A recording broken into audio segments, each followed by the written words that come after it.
This was no ordinary man.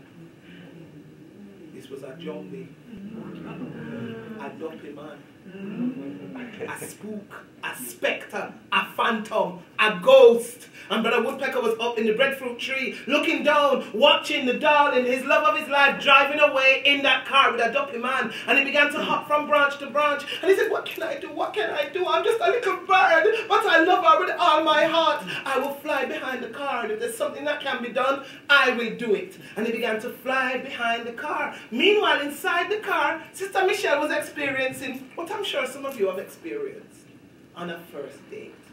Some people, they go very quiet on a first date and they can barely say a word. Some people, like Sister Michelle, suffer from verbal diarrhea. And they cannot stop talking. Sister Michelle was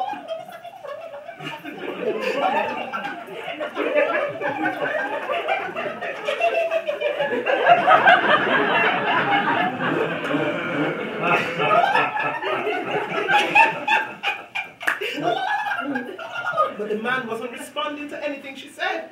The man was just driving the car like this. He didn't look to the right, and he didn't look to the left, which made her even more nervous, which made her speak even more.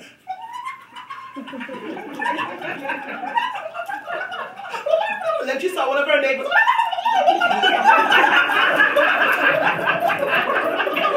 She continued her journey in this manner, but the man was not responding to anything.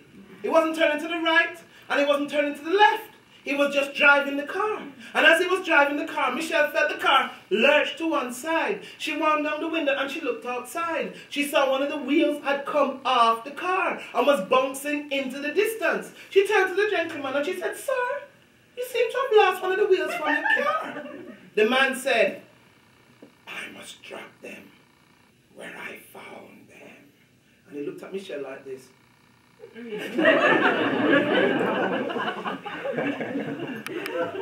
When Michelle saw that look, her heart began to be kudup, kudup, kudup, kudup, kudup, kudup, kudup. He drove on for a little while. This time the verbal diarrhea.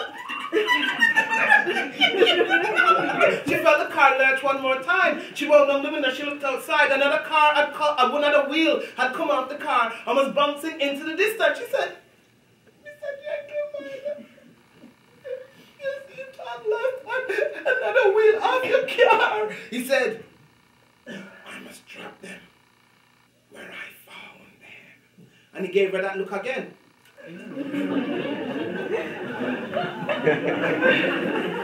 When Michelle saw that look, her heart went into her belly, into her throat, into her belly, into her throat, and back into her chest.